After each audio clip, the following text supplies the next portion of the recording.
An event that mobilized nationalist feelings among the educated and light across Europe was the Greek War of Independence. Greek had become part of Ottoman Empire since the 15th century.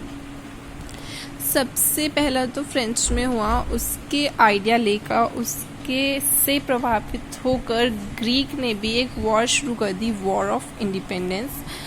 वो Ottoman empire के चंगुल में 15th century से फंसे हुए थे। The growth of revolutionary nationalism in Europe sparked off a struggle from independence amongst the Greek, which began in 1821.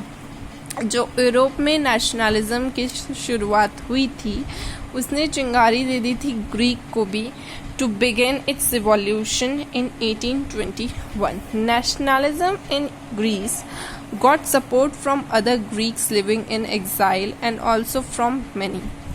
Greek की जो नेशनलिज्म थी वो जो ग्रीक से बाहर रहते थे, जो अंदर रहते थे, और बहुत सारे देशों से उनको सपोर्ट मिली। West Europeans who had sympathized for ancient Greek culture, poets and artists lauded Greece as a cradle of European civilizations and mobilized people's opinion to support its struggle against a Muslim empire. The English poet Lord Byron organized funds and later went to fight in the war, where he died in fever in 1824. Finally, the Treaty of Constantinople of 1832 recognized Greece as an independent nation. उन्हें start कर दी, बहुत से लोगों ने इन्हें support करा, इन्हें इनके पुराने कल्चर्स याद दिलवाए लोगों को और बताया कि हमें नेशनलिज्म करना कितना इम्पोर्टेंट है। और इसमें इन्होंने इनकी बहुत सारे लोगों ने मदद करी। एक मुस्लिम एम्पायर यहाँ पे रूल करता था। एक एग्जाम्पल है English poet Lord Byron.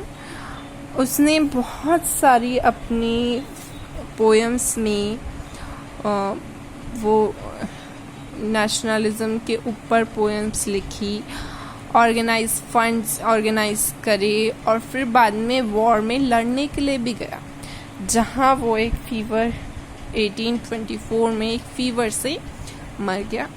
Finally the treaty of Constantinople of 1832, और फिर फाइनली एक treaty of Constantinople of 1832 recognise Greece as a independent nation, और वो भी एक इंडिपेंडेंट नेशन बन गया।